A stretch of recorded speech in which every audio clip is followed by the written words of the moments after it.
satélites en el Laboratorio de Física Atmosférica y Espacial LASP de la Universidad de Colorado Boulder.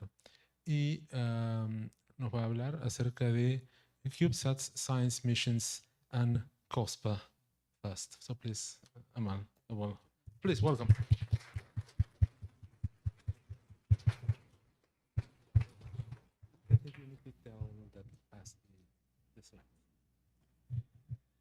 Thank you, Herman. Thank you all for staying late for the presentation. So it's an honor to be here. Thank you for inviting me here. So I am the SmallSat program lead at the Laboratory for Atmospheric and Space Physics, or LASP as we call it. So if you actually go to the website today, it's very, so they have a April 1st thing going on. So check out the LASP website if you can today.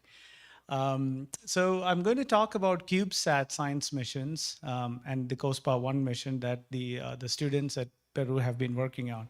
So I had a chance to interact with some of you during the break.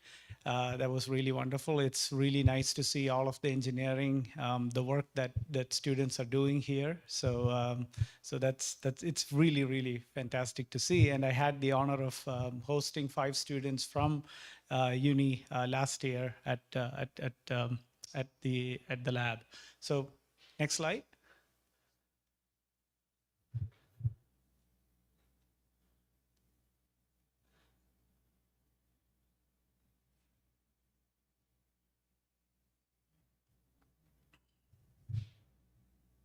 Oh, that is going to be painful.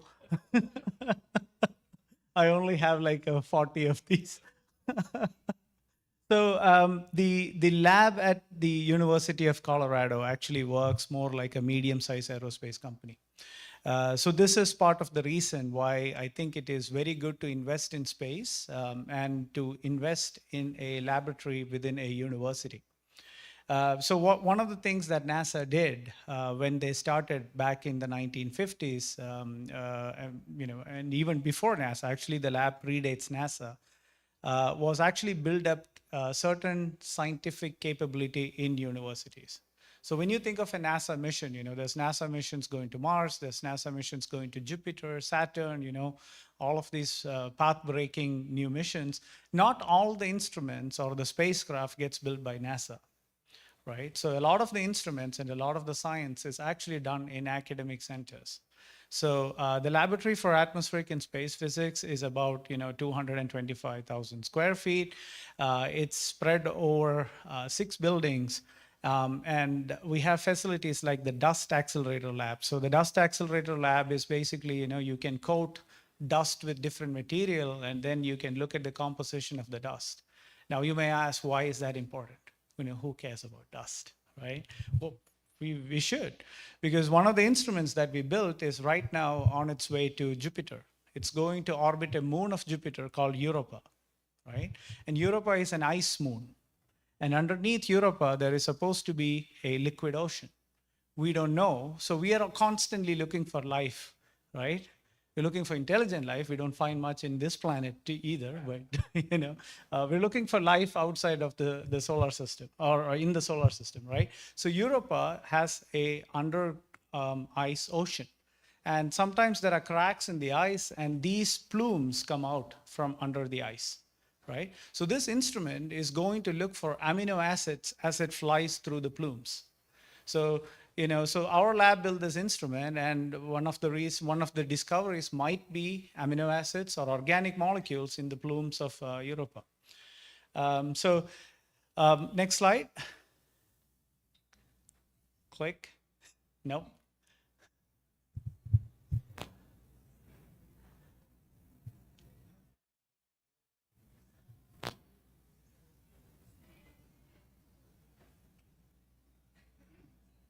Uh-oh.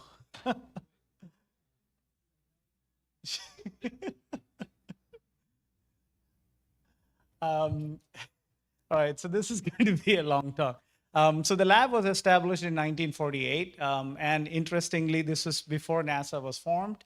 One of the interesting stories of how the lab actually was built was, they were captured V2 rockets from the Germans after the Second World War. So a lot of these rockets were brought to the US. Some were fired from the East Coast, some were fired from New Mexico. One of the rockets actually went across the border, landed at a cemetery in Mexico. So the United States Air Force actually drove across, retrieved the rocket, came back, and the Air Force colonel said, this cannot happen. We need a way to stabilize these rockets. So they drew a circle within White Sands and looked at, it was a 50-mile radius circle, and they looked at universities with physics departments and said, which physics department, where is a physics department where I can go and build a stabilizing system for the rocket? So I think LASP and Colorado beat Austin by about 5 miles or something. But they came, and then they awarded a grant to LASP, and we built a payload, a system that would actually stabilize the rocket. Why do you need a stable platform? Because if you're spinning, it's very difficult to look at stuff. So with regards to the spin of the rocket, the spin stabilized system will keep the instrument stable. Now you can look at planets. Why do we want to look at planets above, the atmosphere? Because UV, like let's say that you want to look at ultraviolet. All of the ultraviolet get absorbed by ozone. Ozone is at 40 kilometers. So you have to get above 40 kilometers to look at anything in the ultraviolet, right? So that was where we got our start. We did a sounding rocket, and then in the 60s, we built our first interplanetary instruments. 1998, we had a student-led mission. So that's the actual size of the spacecraft. That's the solar panel. And it was looking at upper atmosphere, nitric oxide in the upper atmosphere. So the lab entirely built that small satellite. So this is bigger than a CubeSat. That was the CubeSat in the 90s. It was that big, right? Now you have CubeSats that is the size of a loaf of bread, which is exactly the size of COSPAR 1 that we are building with UniPeru. And then in 2013, LASP actually was the principal investigator of the MAVEN Mars mission. So that's a NASA mission. It's currently orbiting Mars.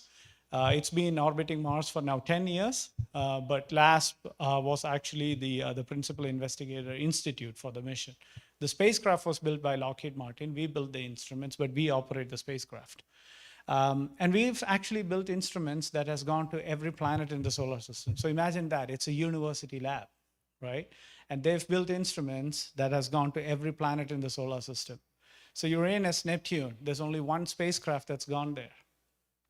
FOBQuest, does anybody know which spacecraft it was? It's the Voyager.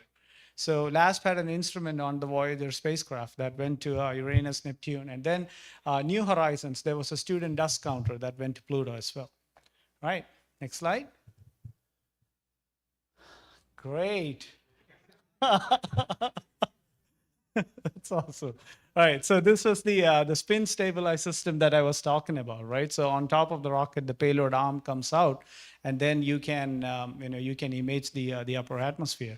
So 1948, Air Force gave CU this was before NASA, right? The Air Force gave CU $69,000, which is about $1 million right now. But that's what got the lab started, right?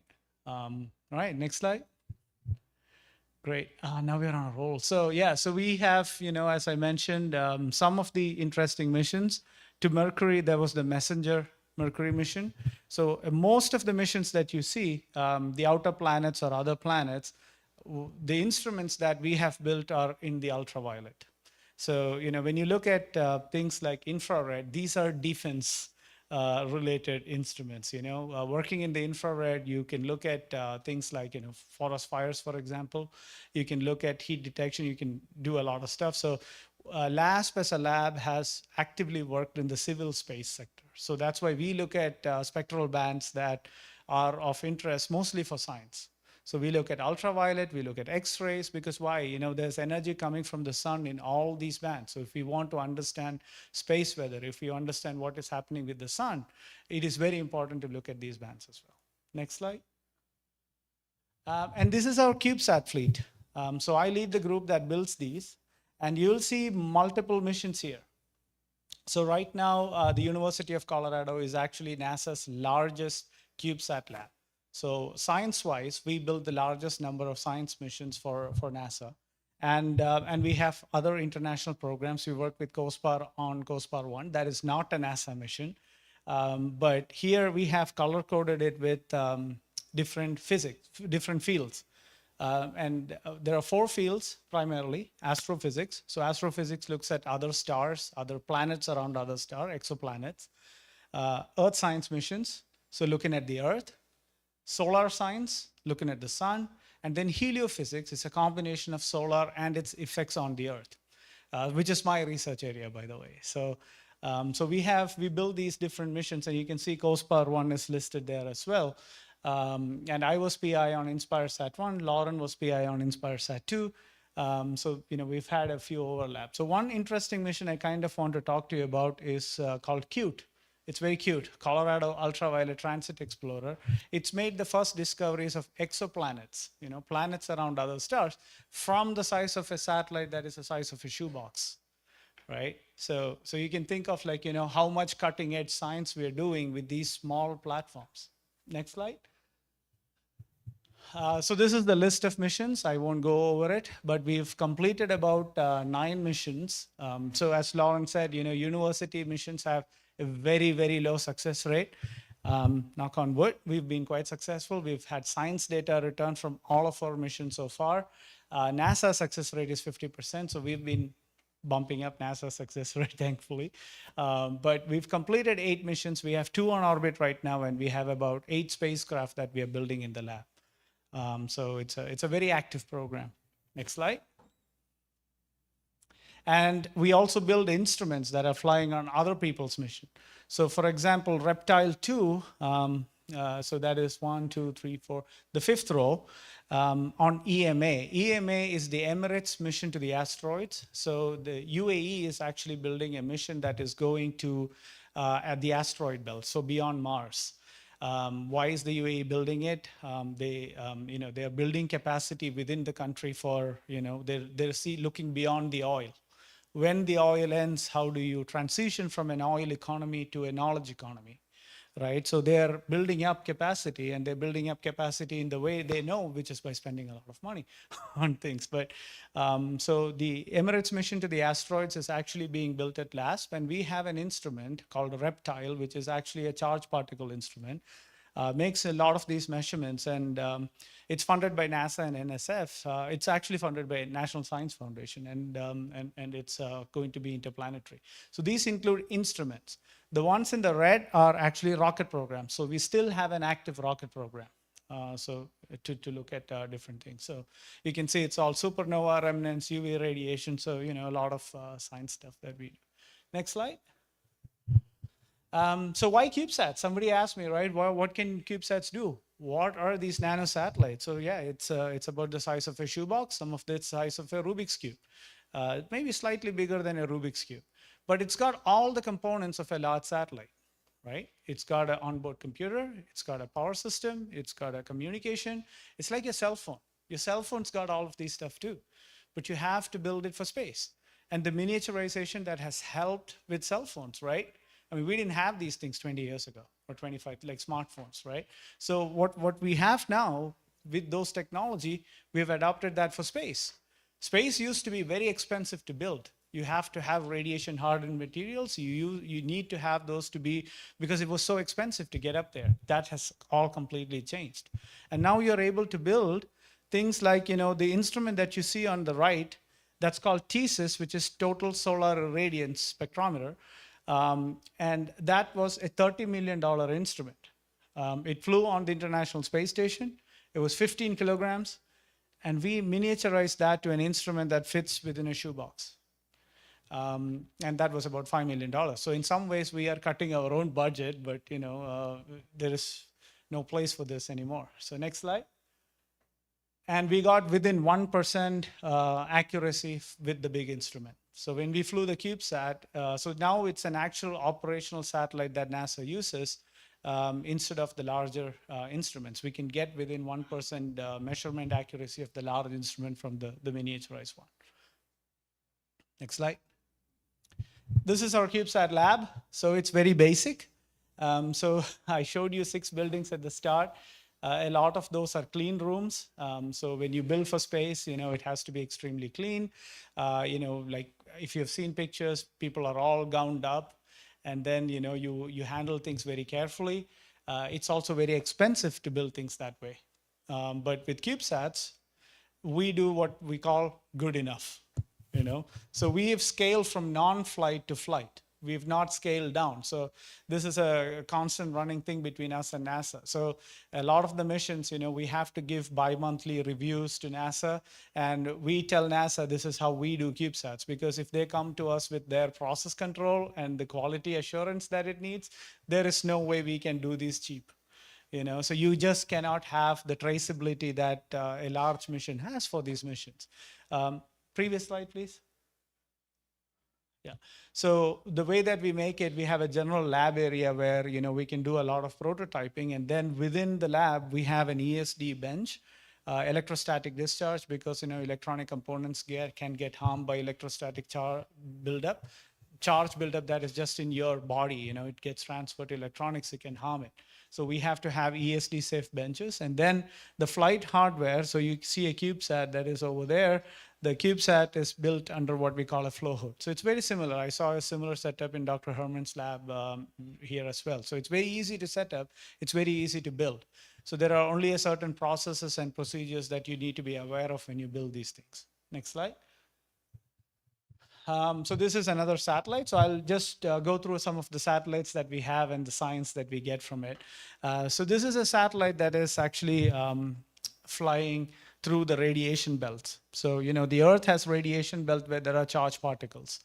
And this is actually trapped charged particles that come from the sun, and the magnetic field actually keeps it like that. So we have a satellite that is flying in low Earth orbit, and you can imagine these colors represent the different energy levels of the charged particles. So as we go over, we are in a polar orbit, so you're cutting across these belts, and you get the different families, the different species of these charged particles. And it's about the size of a loaf of bread, the satellite. Next slide. And as you go along in latitude, you get these different measurements of the different charges of the particles. Now, why is it important? I don't know if you were able to see aurora last year, but we had some solar storms, and you could see aurora pretty down south, like, in 40-degree latitudes, you could see aurora. So it was, globally, people were seeing aurora in all over Europe and continental US. At that time, the satellite actually detected a new radiation belt that formed around the Earth, a temporary radiation belt. Again, this is measurement from a small CubeSat. It is not a big satellite making this measurement. And this was, cover page of AGU, American Geophysical Union. So it was path-breaking science from a small platform. Next slide. This is the CUTE instrument. So again, that's the internal. So we have a telescope, and it's looking at ultraviolet stars. And as a planet goes in front, you see a dip in the light curve. And you're looking for constant periodic dips in the light curve, and that's how you detect a planet going around another star. And we've made the first discoveries of exoplanets around stars from that small platform. And we're testing the satellite over there. Okay. So we have had, there is another follow-up mission called SPRITE that's looking at supernova remnants. Again, the internals, we have complicated telescope designs in there, and you have to fly these. Next slide. One mission that we are working on is called MANTIS, like the mantis shrimp. It's a pretty interesting mission, because what it does is it looks at stars in near, far, and extreme ultraviolet. And the interesting thing is you look at brightness of these stars in these different frequencies, and when a solar flare happens, it tells you different things. For example, if you see extreme ultraviolet, that means that a planet around that star is likely to be less habitable because its atmosphere is likely to be stripped away. So we are looking at habitability of planets around other stars from these measurements. Nobody's ever looked at flares around other stars before. So you've heard of the James Webb Space Telescope. It's the latest space telescope that NASA has put. So this will complement James Webb, because James Webb will look at a star. We will look at whether the star is flaring or not. So if you detect an exoplanet, this mission will tell you how habitable is it likely to be. Next slide. Another instrument, I'm program manager on this mission. It's called SUNSET, or Coronal Emission Tracker. So our sun is an active star. there are emissions that come from the sun, and these emissions have huge implications for life on Earth, right? Let's say that we are going to Mars. It has implications for Mars. Because if there are astronauts on the way there, these charged particles can come and hit them, and then you get radiation problems. So this looks at it looks at the sun in ultraviolet, but it will image emissions that come from the sun. Next slide. So these are. Can you play the video? Is there a video? Yep.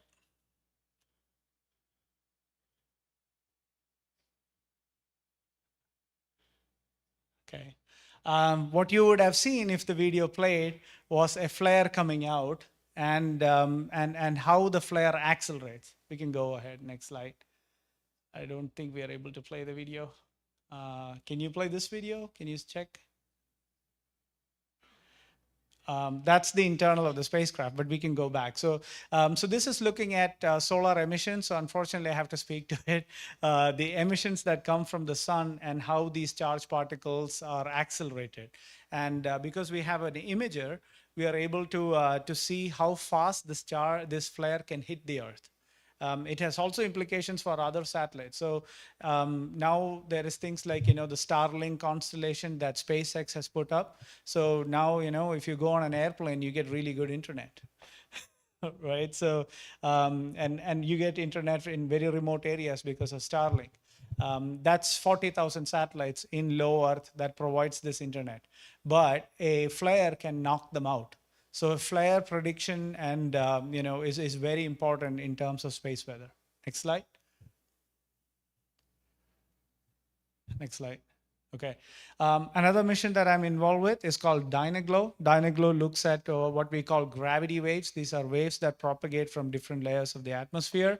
It's 2 satellites because you want to see the propagation of the waves. We separate the satellites, as you see in the video, in the second video, and in the first video, it's making measurements one after the other. So you can see propagating waves that go up. It's a very complicated instrument, but it's on, again, 2 shoebox size 6U satellites that's being built. Next slide. Okay. So as I mentioned, we have about 7 spacecrafts in build. How do we do that? Right? How do we, and I have a team of about 8 people. So how do we build all these satellites so fast? So what we have done is we've standardized the architecture. And for each instrument, the spacecraft becomes instrument agnostic. So you can fly an imager, you can fly a particle detector, you can fly a sounder. All we do is we change what we call the interface board, which is the interface between your spacecraft and your payload. So we have our avionics, we have our power systems, we have our radios. Those are all pretty standard. Our attitude control systems, these are all pretty standard. And then you change the interface between the payload. So when we have a new mission, we can have our spacecraft almost be ready from previous builds and things, and it remains the same. Next slide. And when you build for space, one of the most important things is that you need to test the heck out of that system that you're building. Many times a power flip is, you flip a switch, problem is solved. You need a pretty long arm or you need a pretty long switch to be able to toggle the switch from space. So, it's really, really difficult to be able to solve a problem once the spacecraft goes into orbit. So you have to make sure in the build process that you do the testing. So I know a lot of you are interested in space because, as I was talking to somebody, you're engineers, you like to build things, and you like space, which is why I'm also in the space field. But what people haven't told you is that the process of building this is very tedious work. The testing is what drives a lot of engineers away from this field, but you have to have the diligence to be able to test it. So we have a full test performance like that goes from multiple things. So I'm not going to go and explain it, but basically, we try to test the system as we would fly it. So, you have to actually ensure that, you're simulating your power generation, you're simulating your power draw, you're simulating your pointing system, you're simulating your end-to-end communication with your ground station, and then you're able to get the spacecraft to be qualified to be delivered to the rocket. Okay, next slide. We also have an international program. So we work, the program is called Inspire. And we work with a number of countries, including Taiwan and now Peru. And we've put about 7 satellites in orbit from the consortium. And we work with domestic universities as well in the US for our capacity building program. So we bring in students from these universities to Colorado. It's a wonderful place to come in the summer, ask your friends. And then we try and build these CubeSats. So these CubeSats are really good for training engineers and students. So some of the students that worked on Inspire Sat 1, there was a graduate student, and he's now our lead mechanical engineer for CubeSat. So for us, it's also a really good way to find the talent that we want to hire as well. Next slide. This is the program. So far, we have about 9 universities globally, and 7 missions that we have put up. Next slide, please. The idea of the CubeSat program and this training came from our first CubeSat. This was funded by the National Science Foundation in 2012. Interestingly, what you see is on the top is the semester, and at the bottom is the students who took the class. So this was a graduate student program.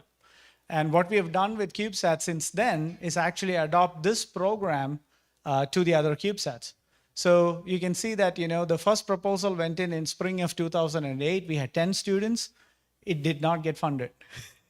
And the student number dropped to 3 because students want to work on real projects. They don't want to work on concept studies. They want to actually build stuff. And then once the program was funded in 2010, the number of students really went up. So I think me and Lauren were both graduate students at that time at the university. So we were one of the first students to take graduate projects that actually worked on this. And then the spacecraft mission happened. There was a loss of contact for a while. The spacecraft rebooted, and we still got some data. Next slide. Inspire 1 was another project. It was built as a collaboration between a university in India, Taiwan, and Colorado. And so that guy holding it like a baby, he's the graduate student that I was speaking about. He's now the lead mechanical engineer. But yeah, it was a fantastic program. We built the satellite, so they won student competition. So we had students from Taiwan, India, and Colorado all presenting. It was very powerful. Like, you have an international team, you're building a satellite. Building a satellite by yourself is difficult. So building a satellite with international partners is even more difficult. Next slide. And the Indian Space Agency launched it. So we built the satellite in the US. We tested it over there. We shipped it to India. This was all during COVID, by the way. So none of us could actually, go and go for launch. And there were things like, you have to tie down the solar panels. You have to tie down the antenna. So we trained people, using video conferencing, and the people we trained couldn't go because they got COVID. So they had to train people at the launch site. So just before launch, the mechanical engineer, he came to me and said, "You better make me permanent," because we didn't know if the satellite would work, but it did. So this is one of the most rewarding things as a satellite engineer, being able to go to a launch site, integrate your satellite on top of a rocket. So the picture you see where the people are closing the fairing, that is on top of the rocket. This is before the rocket rolls out to the launch pad. So it is at the level of a 42nd story building. And they create a temporary clean room over there, and you actually get to go and integrate the spacecraft over there. So for me, I've done that twice, and it's one of the high points when you get to do that. Next slide. So the spacecraft, that's the main satellite. So you can see how small a CubeSat is from this picture. So the little circles are CubeSats. Inspire Sat 1 is that little matchbox looking thing over there, while the other one is the main satellite. So this is before the fairing closes on the rocket. The spacecraft launched in February of 2022. So it's been 3 years. It was designed for 6 months. We held on to the spacecraft for 2 years because of COVID, but it's still working. So once you get beyond the infant mortality, usually spacecraft, they just keep working. So now it's been 3 years. It's again, commercial off-the-shelf items, like, things that you would use on, that you can buy from electronic stores.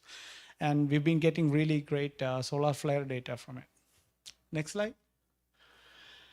So recently, COSPAR contacted us and asked, can you extend the Inspire program for COSPAR, which is what we did.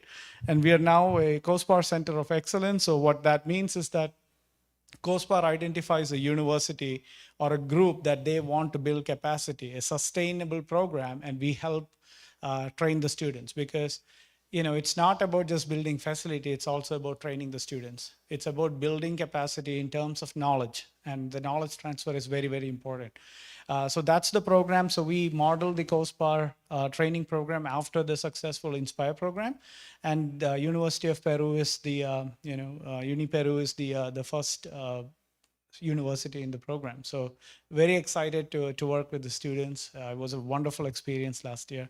Next slide. And this is the spacecraft we are building. So we have 3 sensors on it. It's the size of a loaf of bread. The design has changed a little bit from what you see here.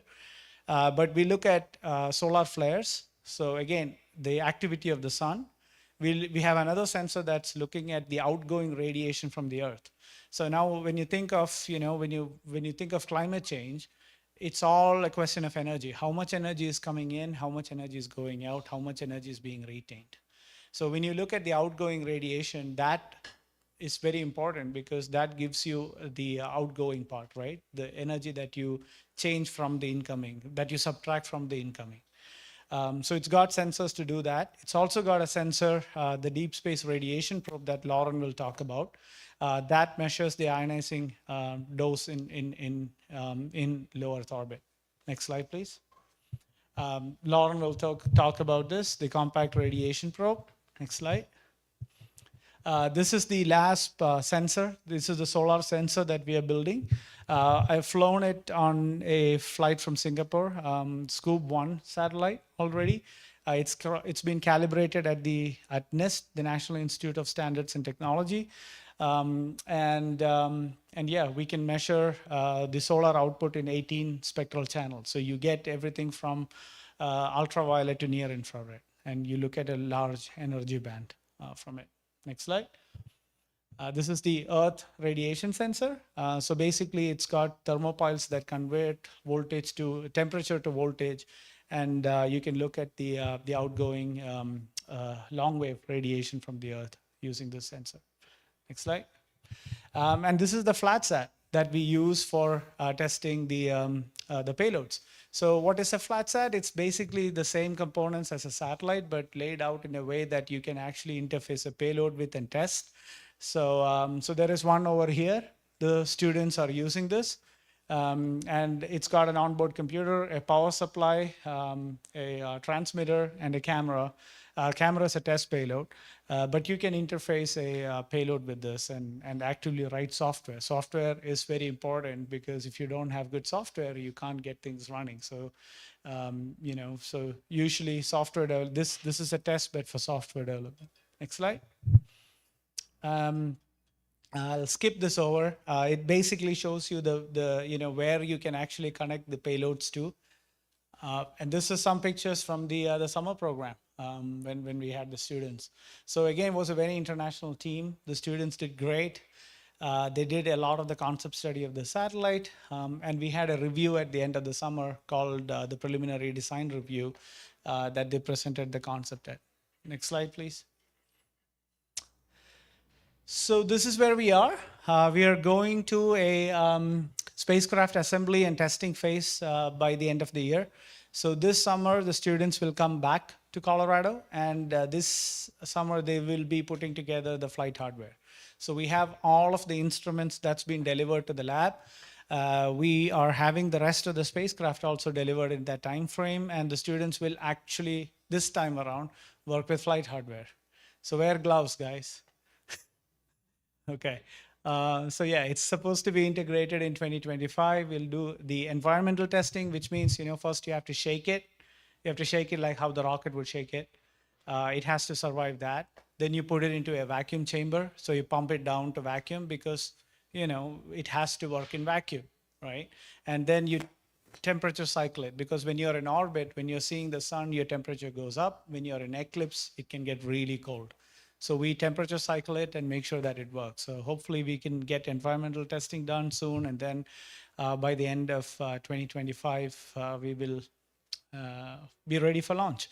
And we are trying to get on Transporter 17, which is a SpaceX launch. And yeah, if everything goes well, we'll be on that right.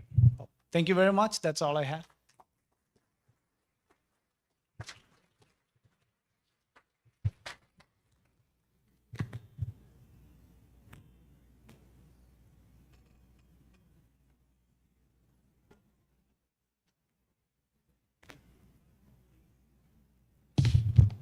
Thank you very much, Mel. Just would like to call Dr. Lauren Shang for your presentation.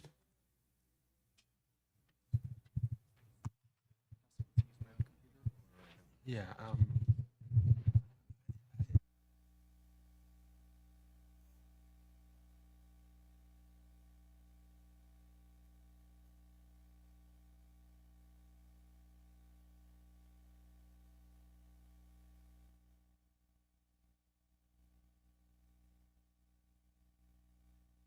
En esta última participación, el doctor Loren Shang nos va a hablar específicamente del instrumento, es decir, del elemento o el sistema que ha construido en NSU para poder medir radiación espacial y el rebote de la radiación en tierra. A ver, un momento, Roberto creo que va a ir a ayudar.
This payload originated from the first payload we designed to go outside low Earth orbit, called the Deep Space Radiation Probe. So I'd like to give you a brief overview of what this is, why it's necessary, and what were some of the challenges we ran into when designing and implementing this payload.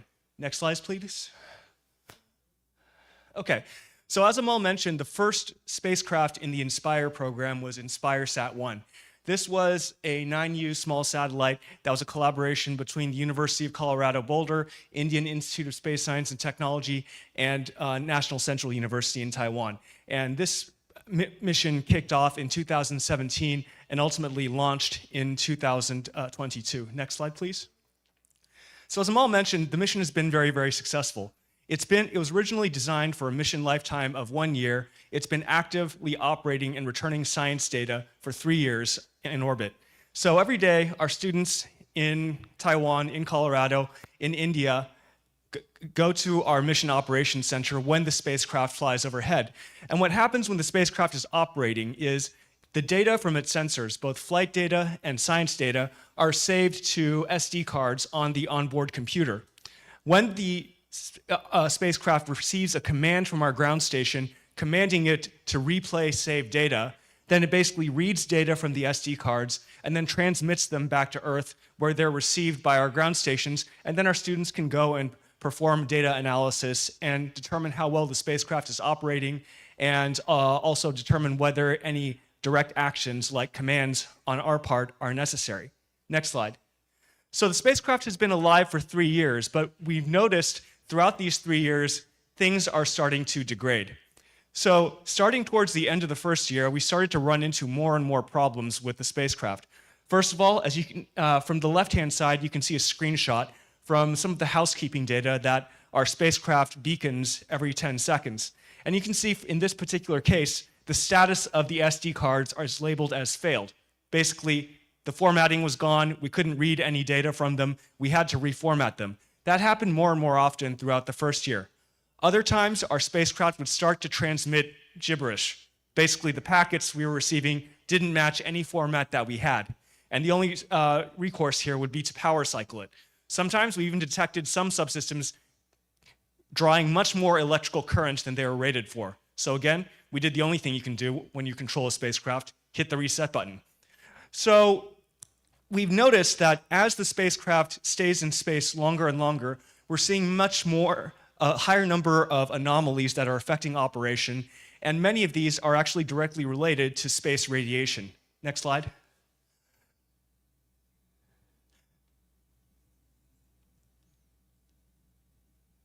Okay, thank you. So space is actually a high ionizing radiation environment.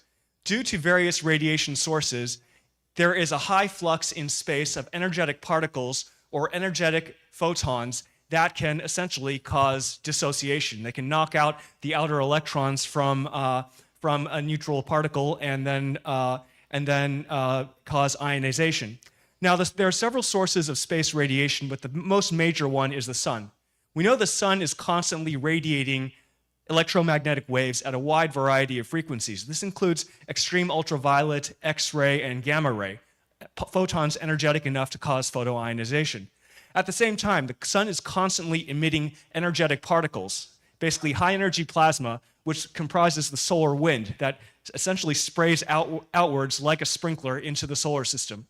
Now, the Earth's magnetic field provides some level of shielding. We know that plasma has an electric charge, so it's affected by electric fields and magnetic fields. And fortunately for us, the Earth's magnetic field keeps most of the solar wind far away from the Earth, so it can't sweep away our atmosphere, unlike planets like Mars, which don't have strong planetary magnetic fields.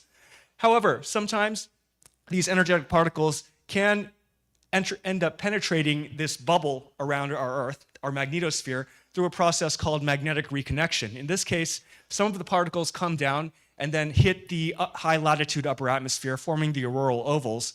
In other cases, these energetic particles can become trapped by the Earth's magnetic field to form what we call the Van Allen radiation belts around the Earth. At the same time, we have energetic particles coming from outside the solar system. We have heavy ions coming from outside the solar system that we call galactic cosmic rays. We believe these are caused through an acceleration process due to supernovae, basically exploding stars.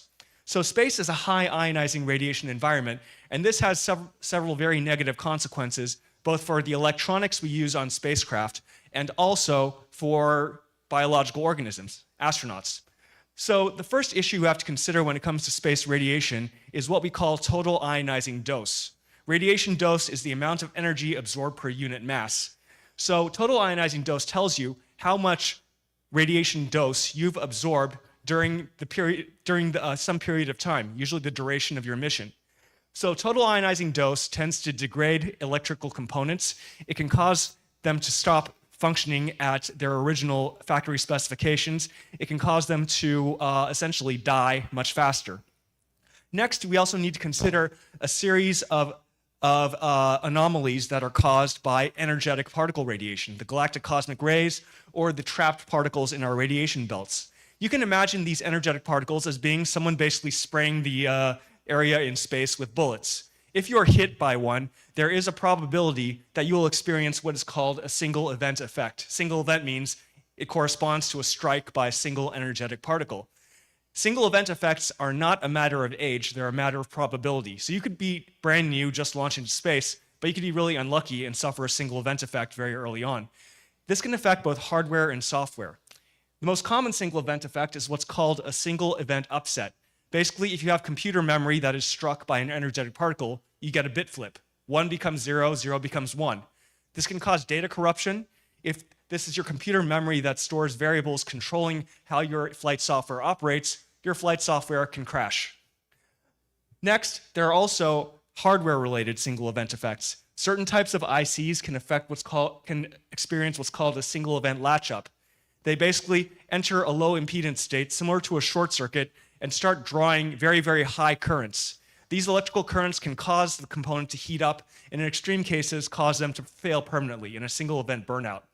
So whenever we're designing for a space mission, regardless of whether we're talking about electronics or human beings, we need to know ahead of time, based on our orbit and the time duration of our mission, what is the total ionizing dose we expect that we will have to survive to accomplish our mission, and also what is the likelihood that we will encounter single event effects, and what steps can we take to make sure our spacecraft can survive these single event effects.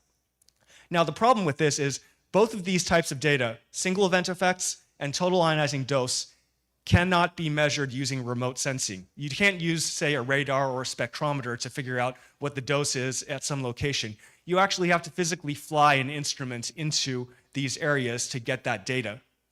Next slide. So this brings us to some recent developments in the space sector. Amal mentioned that one of the big advances that made small satellites possible and affordable for institutions like universities is the concept of rideshare. Basically, if a big satellite is going up, we put our small satellite on the same launch vehicle and basically hitch a ride. That makes the launch less expensive for everyone.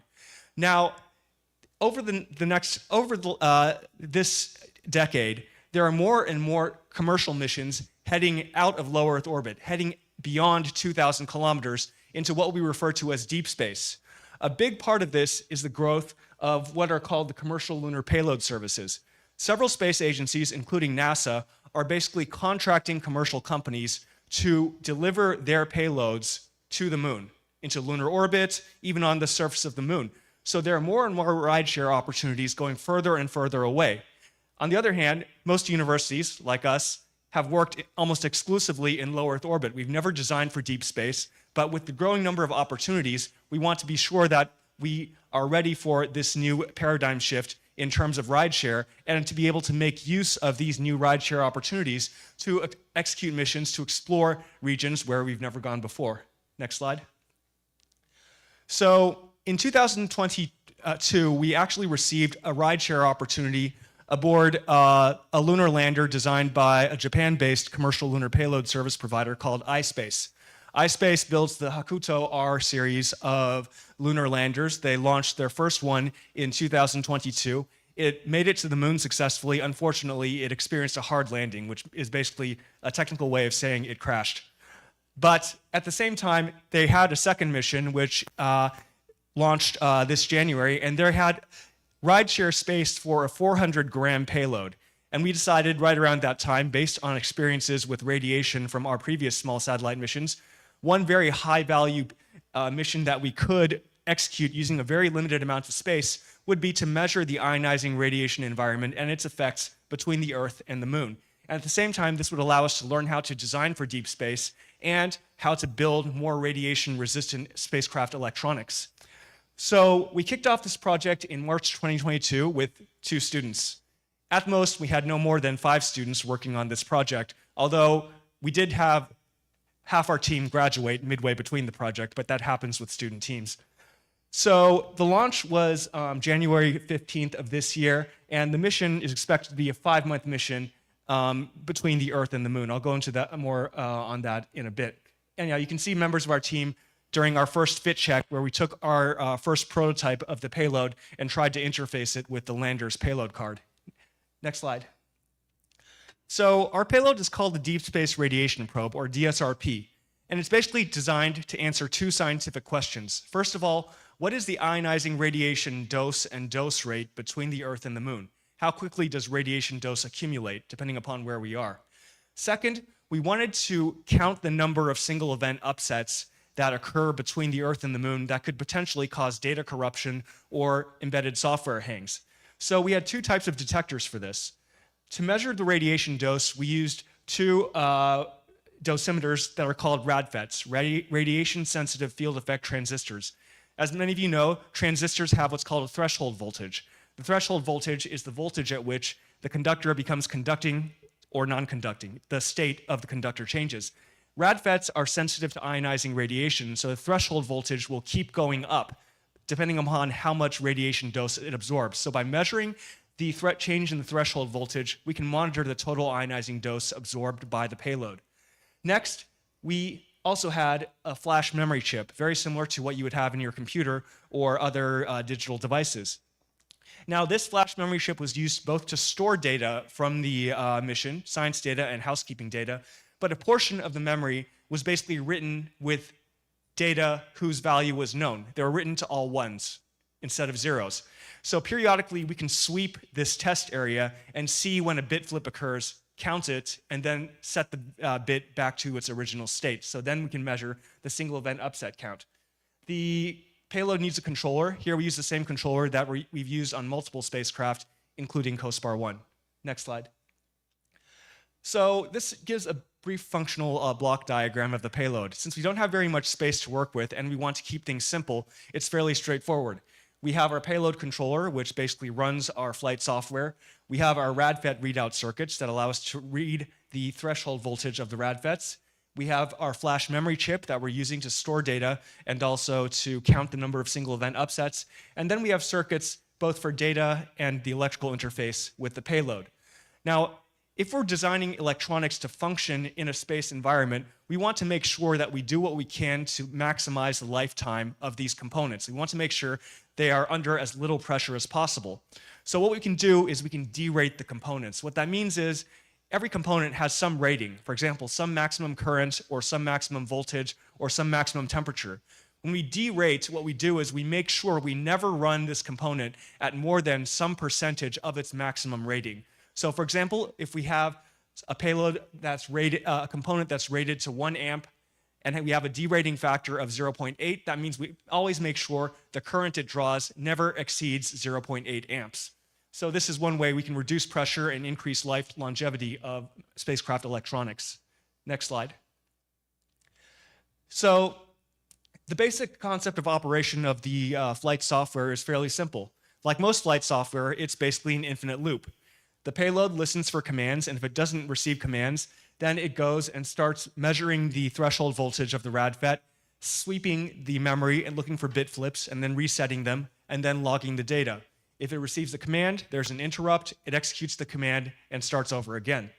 Now, again, here we wanted to make sure that our data, that we could recover our data, even in the event we had single event upsets that could cause data corruption.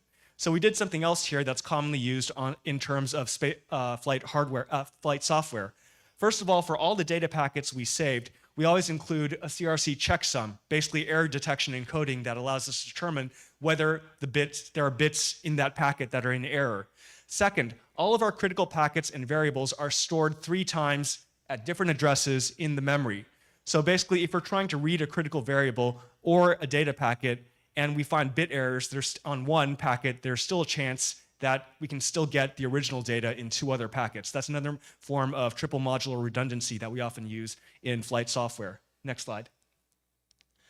The next challenge is project management.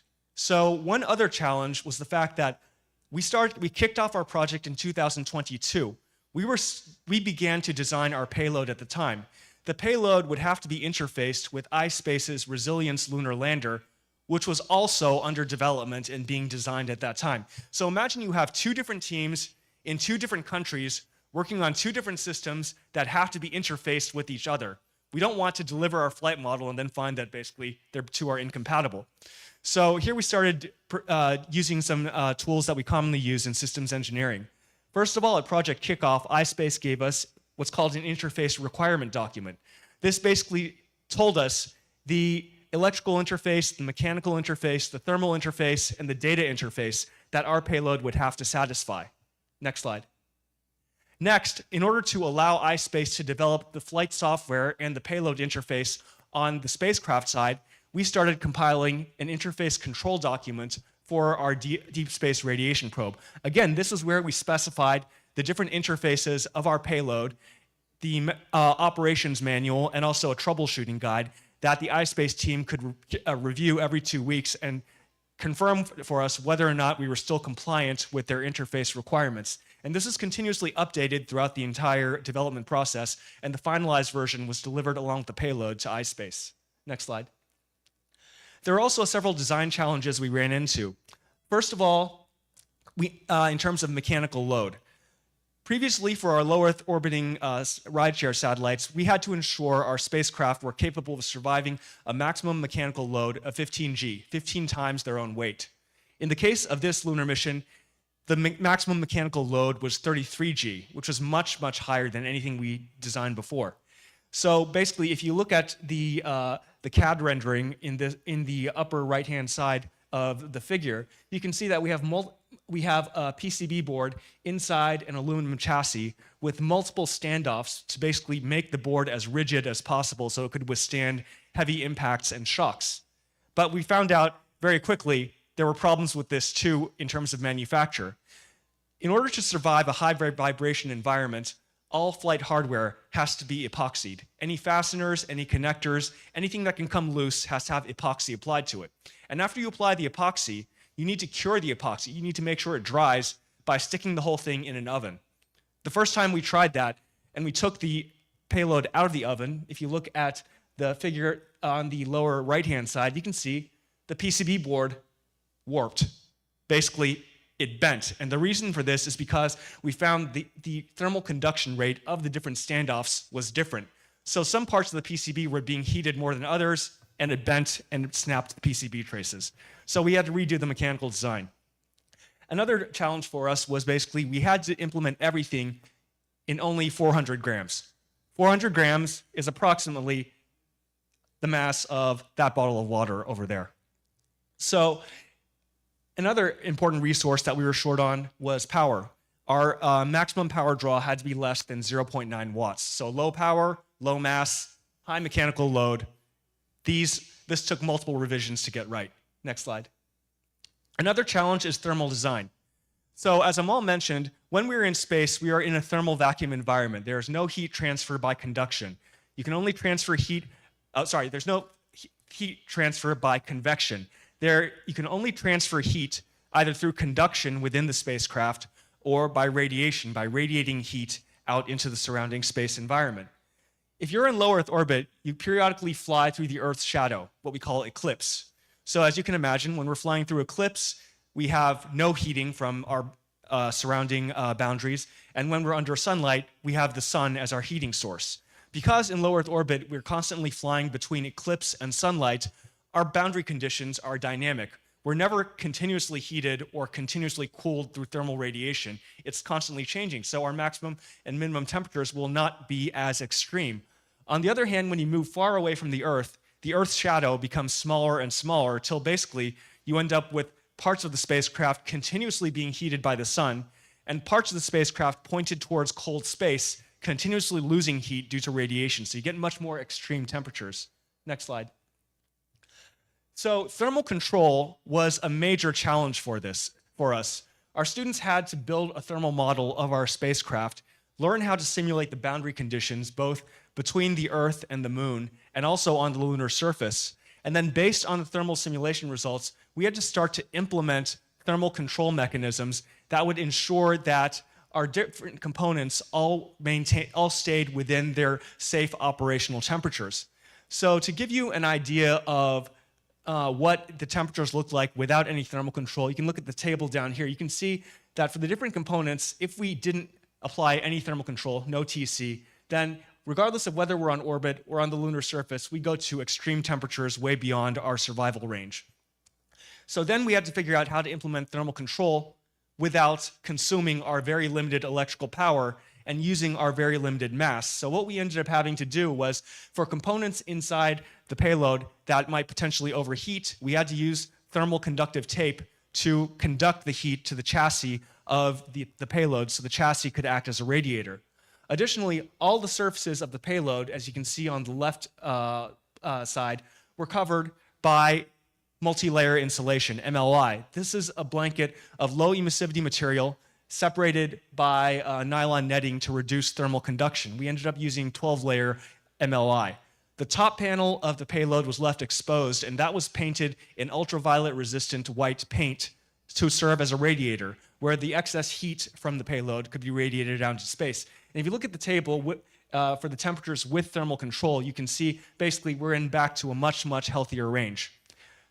These are for worst case hot temperatures. For worst case cold temperatures, there was no way of satisfying our thermal conditions passively. So on the lander side, they installed a heater underneath our payload that could kick in if the temperature drops below 0 degrees Celsius. Next plot. Okay, the other thing we had to do was we had to ensure that our payload could survive the expected radiation dose between the Earth and the Moon. So the challenge here is radiation is what we want to measure, but at the same time, we don't want to end up dying while we do our measurements. So we had to qualify our payload engineering model to a total dose of 10 kilorads, or 100 gray, which basically means 100 joules of ionizing radiation energy per kilogram. This is essentially several times higher than the dose required to cause death by radiation sickness in a human being. So to ensure our spacecraft could survive the total ionizing dose, we had to take our payload and expose it to a cobalt-60 gamma ray source. Basically, we took our payload, installed it in the irradiation chamber, and then our students evacuate the radiation chamber. The payload is powered on, and then a pneumonic pump raises the gamma ray source and exposes the payload for the period of time needed to accumulate the maximum dose. So fortunately, we found that our payload was capable of surviving roughly twice the qualification dose before things started dying. And if you look at the plot from the lower left-hand side, you can see that the doses measured by our two dosimeters, basically the yellow curve and the red curve, match pretty well with the calibration curve given by the test facility. So that gives us confidence that our scientific measurements are reliable. We also need to ensure our payload is capable of surviving single event effects. If it encounters a single event upset, we need to be able to be sure that we can log it and increase our single event upset count. And at the same time, we want to make sure that other potentially destructive single event effects would not end up killing our payload ahead of time. So again, for this, we need an energetic particle source. So what we used is a proton beam. Basically, protons accelerated through a proton accelerator that was targeted at our payload PCB board, as shown by the center of those crosshairs. And from the plot on the right-hand side, you can see that during the irradiation time, we periodically encountered bursts of single event upsets that did not occur when not under the beam. We typically noticed that each burst of single event upsets was around 3,500 bits, which gave us a rough idea of the range we could expect to experience on orbit. Next slide. Okay, so after 5 different revisions of our payload, we finally were ready to deliver our tested flight model to iSpace for integration with the lunar lander in January of 2024, January of last year. So you can see on the left-hand side what the payload looks like with the chassis opened and also with the MLI installed. Now, since this was our first venture outside of low Earth orbit, and if the lunar landing is successful, quite possibly the first thing from our university, or for Taiwan from that matter, that lands on the moon, we decided we should probably commemorate this by inscribing all the team members' names on the PCB board. So maybe someday lunar archaeologists will find it. If you scan the QR code, you go to our university website. You can see the lunar lander on the second plot on the top right, and our payload is actually installed on the outside of the lunar lander. This is because we don't want to be inside the lunar lander, where the structure of the lunar lander provides shielding from the radiation that we want to measure. And so the lander launched on January 15th of this year, and we were the first payload on the lander to be powered on. Next slide. So this gives you an idea of what the mission looks like. After launch, the spacecraft goes into what's called a lunar swing-by orbit, a highly elliptical orbit that swings way out just beyond the orbit of the moon. But the moon isn't there at the time, so there's no effect. It doesn't go into lunar orbit. The spacecraft does 2.5 orbits in this highly eccentric swing-by orbit, after which it performs a maneuver and goes into what's called the low energy transfer orbit. This is an orbit that swings back towards the Earth, uses the Earth's gravity to provide a gravity assist to change the velocity of the spacecraft. The spacecraft then swings way out beyond the moon, up to 1.1 million kilometers from the Earth, before finally we expect to encounter the moon and enter lunar orbit in early May of this year. So currently we're somewhere just further in from our apogee point. So this gives us multiple passes through the Van Allen radiation belts, and we expect to see these effects in the radiation dose and single event upset data that we receive. Next slide. So before we launched, we actually used some radiation models to see what we might expect from our radiation dose measurements. So this plot here shows the accumulated radiation dose of that we would expect to see from the payload as a function of time. And you can see here that this estimate was performed using an estimated shielding thickness similar to the thickness of the payload chassis, 2.8 millimeters of aluminum. And you can see our dose is relatively flat except for when the spacecraft passes through the Van Allen radiation belts. There are 3 major jumps in dose. Next slide. We also performed simulations with no shielding just to figure out what the difference would be with and without shielding. And you can see the dose in this case is way out into the kilorad range, much, much higher than with shielding. Next slide. Okay, this plot shows you the data we've received so far. The payload is still functioning, and we've currently downlinked data up till early March. The top plot shows the distance from Earth of the lander, and I've drawn some red lines here. The lower red lines show you where the Van Allen belts are located, and the top red line basically shows the Earth-Moon distance. You can see that by March 1st, the payload was way out beyond the Moon. And during the swing-by orbits after launch, the spacecraft passed 3 times through the Van Allen belts. The 2 bottom plots show the ionizing radiation dose measured by our 2 dosimeters, again, as a function of time. And you can see that similar to what we predicted with the models, we see after launch 3 main jumps in radiation, followed by a final jump on March 1st.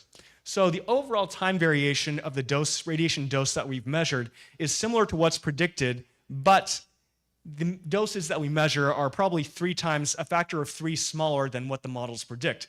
So we need to go back and figure out if this is due to either the model underestimating radiation dose or for other reasons that we didn't pick up during calibration tests.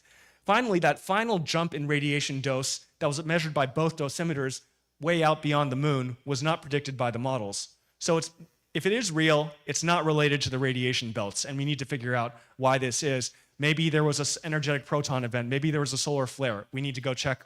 We need to go perform data analysis to be sure. This is still ongoing. Next slide. We've also measured multiple single event upsets in our flash memory chip. So this shows the number of bit errors as a function of time. And you can see we've encountered multiple bit error bursts throughout the course of the flight. If you may recall from our proton beam test, each time we saw bit errors, it was usually in the range of about 3,500 bits, and that's very similar to what we see in the flight data. So these are real single event upsets caused by energetic particle radiation, and we now need to perform follow-up analysis to see if there's some relation between the location of the spacecraft at the time as well as space weather conditions. So data analysis is still ongoing. Next slide. So, in conclusion, this is our deep space radiation probe, our first mission to go beyond low Earth orbit to the Moon. And we hope that we will be successful in landing on the Moon, which is currently scheduled for early June. The compact radiation probe, CRP, that is to be installed on InspireSat-1, is derived from DSRP. We can say that we have a very high level of confidence in the payload now that it's flown successfully once. And our trip to Uni this time was basically to deliver the flight model of this payload, which has now been handed over to the COSPAR 1 team at Uni for interfacing with the FlatSat to work on flight software development. So we're looking forward to a whole new mission with COSPAR 1 in low Earth orbit. It's been great working with everyone here at Uni, and yeah, we look forward to working with everyone again on future missions. Thank you.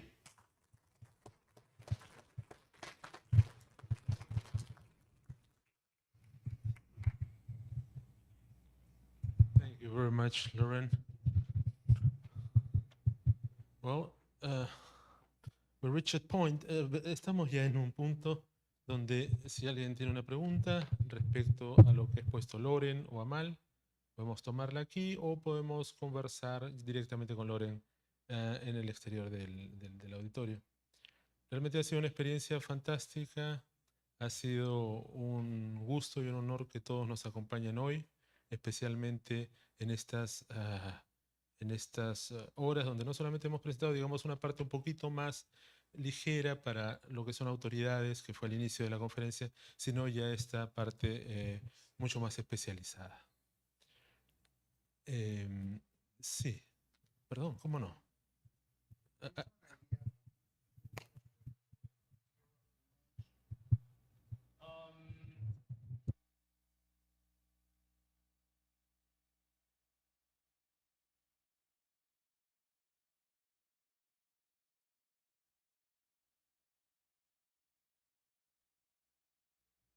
Ok, gracias.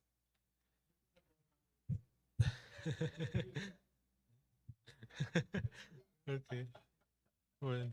Mil,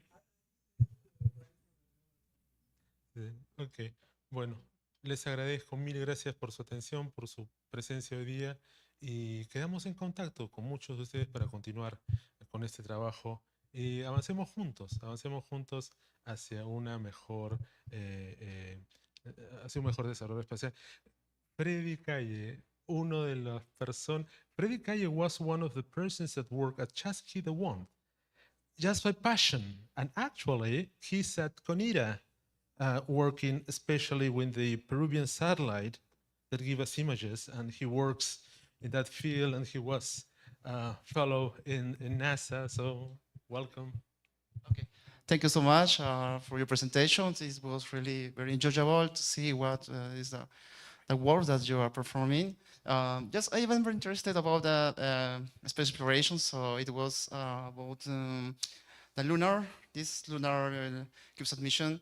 So it is was working in Colorado also, or just in what? Because I would like to see if it's related to the Artemis project. This, yes. Okay. So with the Artemis project, the idea is to expand exploration and permanent infrastructure on the moon. So the way this is being executed by NASA is rather than simply develop everything in-house, NASA will contract with certain commercial providers to provide some of the services they need. That's the whole CLPS, Commercial Lunar Payload Service Program. So basically, commercial companies build their own lunar landers and delivery mechanisms, and then NASA pays them to deliver NASA's payloads to the moon. But of course, they can't rely on NASA as their only customer, so this creates a lot more opportunities for ride shares to the moon. This is very similar method to how NASA funded commercial companies to develop launch vehicles and cargo transfer vehicles to resupply the International Space Station in the early 2000s.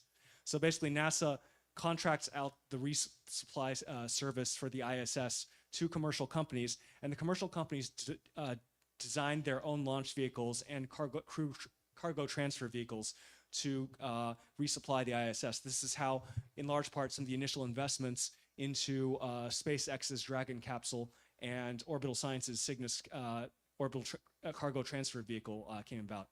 Okay, thank you for your answers. Fantástico, muchas gracias, Freddy. Qué bueno verte después de años. Muy bien, muchas gracias. Ahora sí terminamos con el evento. Nos quedamos en contacto y bueno, tengan un buen fin de jornada. Muchas gracias por su atención.